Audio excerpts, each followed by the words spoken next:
आजचे केंद्रीय बजेट ऐकले आणि बजेट कसं नसावं याचं एक मूर्तिमंत उदाहरण देशाला पाहावयास मिळालेलं आहे. आत्मनिर्भर भारत ही घोषणा मोदी सरकारची, भारतीय जनता पक्षाची आहे. पण आत्मनिर्भर कसे होणार? तर ह्या सगळ्या महत्त्वाच्या संस्था विकून हे आत्मनिर्भर होणार असं दिसतंय. त्यांनी IDBI, एअर इंडिया या संस्था सुद्धा विक्रीला काढलेल्या आहेत. रेल्वे असेल, हे असेल, हे सुद्धा विक्री करता काढलेलं दिसतंय. आणि हे आत्मनिर्भरतेचं प्रतीक आहे काय, हा प्रश्न आपल्या सगळ्यांना पडेल. मैं देश बिकने नहीं दूंगा असे माननीय पंतप्रधान म्हणत असायचे. परंतु चित्र काय दिसतंय? देश बिकने नहीं दूंगा म्हणत होते, परंतु माननीय अर्थमंत्र्यांनी असं दाखवून दिलं की पंतप्रधान खोटं बोलत होते, आम्ही देश विकायला काढलेला आहे. दुसरी एक गोष्ट स्पष्टपणे इथे जाणवते ते ही की यामध्ये त्यांनी ज्या काही घोषणा केल्या, असं वाटून जातं बजेट पाहताना की ह्या घोषणा देशाकरता केल्यात की येत्या काही महिन्यामध्ये काही राज्यांमध्ये ज्या निवडणुका येतात त्याचा हा जाहीरनामा आहे. आज देश म्हणून देशातल्या सर्वसामान्य माणसाला असेल, युवकांना असेल, त्यांना बेरोजगारांना असेल, यांना दिलासा देण्याचं कोणतंही काम या बजेटमधून झालं नाही. कोरोनाच्या संकटानंतर अर्थव्यवस्थेला बळकटी देणं, अर्थव्यवस्थेला चालना देणं, अर्थव्यवस्था पुन्हा गतिमान करणं, या विषयामध्ये कुठेही काम केलेलं दिसत नाही. आमची अपेक्षा होती माननीय राहुलजींनी जी न्याय योजना मांडली, ती न्याय योजना कोरोनाच्या संकटानंतर बंद पडलेल्या अर्थव्यवस्थेला गती देण्याकरता अत्यंत योग्य होती. सर्वसामान्य माणसाच्या कुटुंबामध्ये काहीतरी पैसा जाऊ द्या, त्याला आवश्यक गरजेच्या गोष्टी घेण्याकरता तो बाजारात जाईल, त्यामुळे दुकानं चालतील, त्यामुळे उत्पादनं सुरू होतील, त्यामुळे रोजगार वाढेल. हे सूत्र निव्वळ माननीय राहुलजींनी मांडलं असं नाही, तर देशातल्या अर्थतज्ञांनी सुद्धा हे मांडलं. परंतु कोरोनाच्या संकटानंतर अर्थव्यवस्था गतिमान व्हावी याकरता सुद्धा कोणताही प्रयत्न यामध्ये केलेला दिसत नाही. आणि म्हणून खूप निराश करणारं अशा प्रकारचं हे बजेट आहे, हा अर्थसंकल्प आहे. सर, पश्चिम बंगालच्या निवडणुका आहेत आणि त्या ठिकाणी महत्त्वाची घोषणा केली आहे. 3 राज्यांसाठी विशेषतः तमिळनाडू, पश्चिम बंगाल आणि आसाम. यामध्ये हे दिसतंय की खरं म्हणजे तुम्ही देश म्हणून या अर्थसंकल्पात अपेक्षा होते. देशातल्या राज्यांना काय देणार किंवा सर्वसामान्य माणसाला जो बेरोजगार आहे त्याला काय देणार, महिला आहेत, आदिवासी आहेत, दलित आहेत, त्यांचं जीवनमान कसं उंचावणार, ह्या गोष्टी अपेक्षित असताना केवळ निवडणुका जिंकण्याचं दृष्टीने जे काही करता येईल ते सुद्धा या बजेटमध्ये, म्हणजे भारतीय जनता पक्षाचं एकच लक्ष आहे की निवडणुका जिंकणं, असं स्पष्टपणे यामध्ये दिसतंय. त्याकरता त्यांचा प्रयत्न दिसतो. बजेटचा वापर सुद्धा यापूर्वी कधीही नव्हता, तो झालेला दिसतोय. शेती कर्जाची, कृषी कर्जाची मर्यादा वाढवली आहे. 15,000 लाख कोटी मागच्या वर्षी होती, यावर्षी 16.5 पर्यंत ती वाढवली आहे. तर याबद्दल काय त्या कृषी कर्जाची मर्यादा वाढवल्याने काय फरक होत नसतो. दरवर्षी जसे चलन फुगट तसं थोडंफार ते वाढवलं जात असतं. खरं ते बजेटमध्ये सांगितलं काय, नाही सांगितलं काय, त्या मर्यादा वाढवाव्याच लागतात. आणि त्या पद्धतीनं आपण राज्यामध्ये सुद्धा कृषी कर्जाच्या मर्यादा असतात त्या ठरवतो आपण. त्यामध्ये मला तर काही विशेष वाटत नाही. तर शेतकऱ्याला काय दिलासा दिला याच्यामध्ये? शेतकरी आंदोलन चाललंय. आम्हाला अपेक्षा होत्या की शेतकऱ्याकरता काहीतरी हे बजेट असं असेल की शेतकऱ्याला दिलासा देणार असेल, परंतु त्यामध्ये कोणताही शेतकऱ्याला दिलासा नाही, सर्वसामान्य माणसाला दिलासा नाही, युवकांना दिलासा नाही, महिलांना दिलासा नाही. फक्त 5 राज्याच्या निवडणुका, त्याच्याकरता केलेलं बजेट आणि दुसरं विकायला काढलेल्या गोष्टी, एवढंच याच्यात मर्यादित काम हे झालेलं आहे. आपण बघितलं की बजेट अनाउन्समेंट नंतर सेन्सेक्स जो आहे तो जवळजवळ 900 अंकांनी वरलेला आहे, तर कुठेतरी मार्केटने हे पॉझिटिव्हरित्या घेतलेलं बजेट आहे असं एक चित्र दिसतंय. आता हे का पॉझिटिव्हरित्या घेतलं हे त्यांनाच विचारलं पाहिजे. मला तर वाटतं अर्थव्यवस्थेकरता काही त्यामध्ये काही दिलासा देणारं नाही, सर्वसामान्य दिलासा नाही. भांडवलदारांना कुठे दिलासा देणारं काही असेल तर ते शोधावं लागेल. त्यासोबतच पेट्रोलवरचा अधिभारासंदर्भात सुद्धा या बैठकीमध्ये महत्त्वाचं मुद्दा आलेला आहे. राज्य या संदर्भात काही करू शकेल का अधिभार कमी करण्याच्या दृष्टीने, किंवा इतर कर काही कमी होऊ शकतील का? कारण 100च्या पुढे जाईल पेट्रोल. आणि आता यांचं सगळ्यात केंद्र सरकारचं अचिव्हमेंट काय आहे की जे 50 रुपयाचं पेट्रोल 55 रुपये झाले म्हणून रस्त्यावर येत होते, आंदोलन करत होते, आता यांनी 100री सेंचुरी मारली माननीय पंतप्रधानांनी. आता आता आता त्यांचं खरं त्याला उत्तर त्यांनी दिलं पाहिजे की जे जे रस्त्यावर आले होते त्यांनी उत्तर दिलं पाहिजे. महाराष्ट्राला काय मिळालं या बजेटमध्ये साधारण?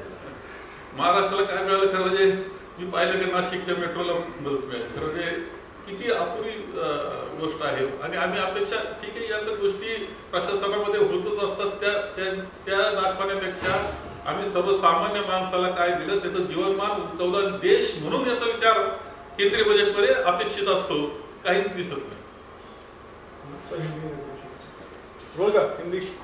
महाराष्ट्रात भाजपाचं सरकार नाही म्हणून महाराष्ट्राला कमी हिस्सा मिळतोय का? महाराष्ट्र सगळ्यात जास्त कर देत असताना सुद्धा. आणि महाराष्ट्र सर्वात जास्त कर हे केंद्राला देतं, परंतु महाराष्ट्राकडे पाहण्याची दृष्टी त्यांची चांगली नाही. वक्रदृष्टी सारखी परिस्थिती आहे. एक तर जीएसटीचा परतावा आमचा वेळेवर येत नाही, जे कॉन्ट्रीब्युशन असतात एकत्र योजनांचे ते वेळेवर येत असताना दिसत नाही.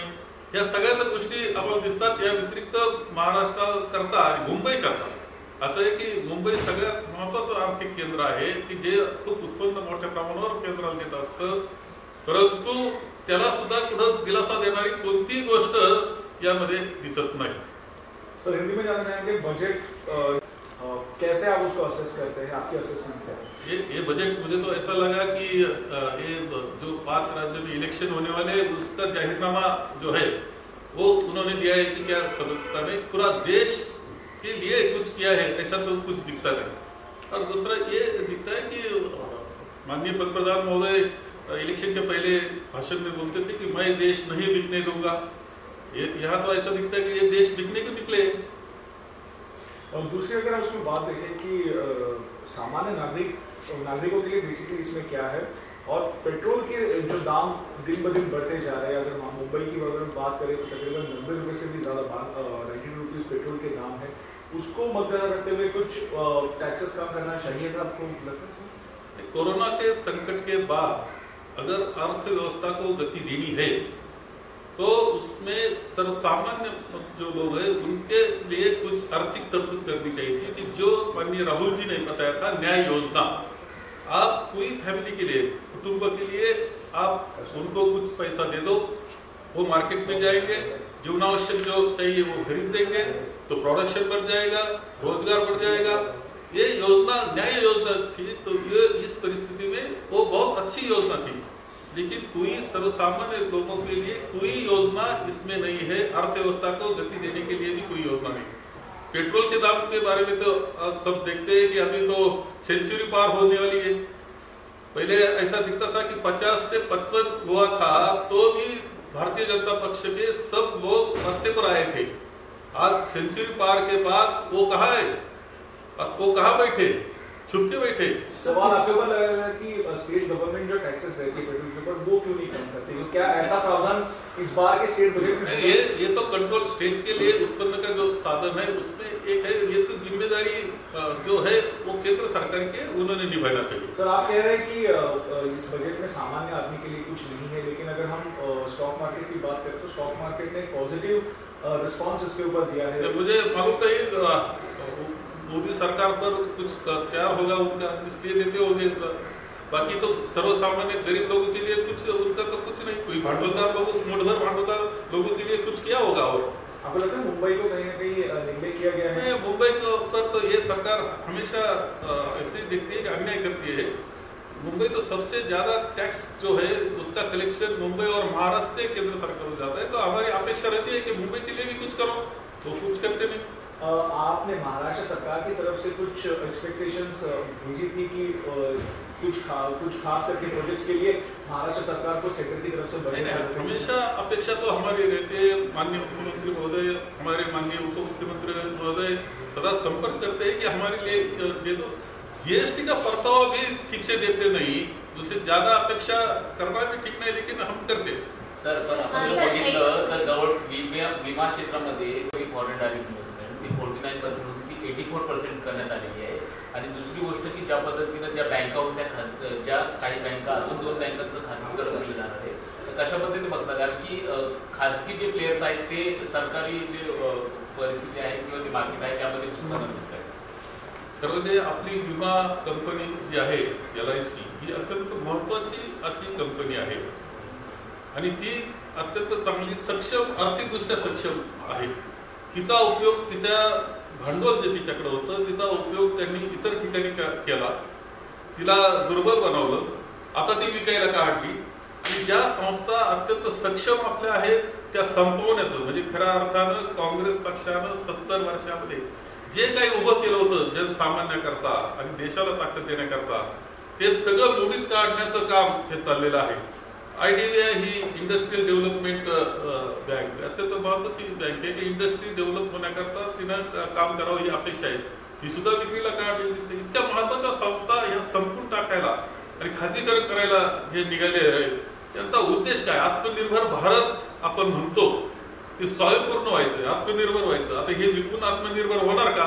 घोषणा एक आहे, कृती वेगळी आहे। सर, पेट्रोल आणि डिझेलच्या संदर्भात शेवटचा प्रश्न, ज्या पद्धतीनं आंतरराष्ट्रीय बाजारामध्ये पेट्रोलच्या बॅरलची किमती वाढल्या नसताना आधीच पेट्रोल महाग आहे, त्यावरती आता 4 रुपये आणि 2.5 रुपये असा सरचार्ज लावला जाणार, जेणेकरून कृषीला कुठेतरी दिलासा द्यायचा प्रयत्न। पण तुम्ही कशा पद्धतीने करता? कारण की लॉकडाऊनच्या काळामध्ये लोकांवरती आर्थिक बंधनं असताना अशा पद्धतीनं पेट्रोल आणि डिझेलच्या किमती वाढवतात। अलीकडच्या कालखंडामध्ये हे दिसतं की पेट्रोलच्या किंवा जे कच्चं तेल असतं त्याच्या किमती जागतिक मार्केटला कमी होत असताना सुद्धा भारतात मात्र दर वाढत गेलेले आपल्याला दिसतात, कारण विना टॅक्सेस त्याच्यावर टाकलेले आहेत।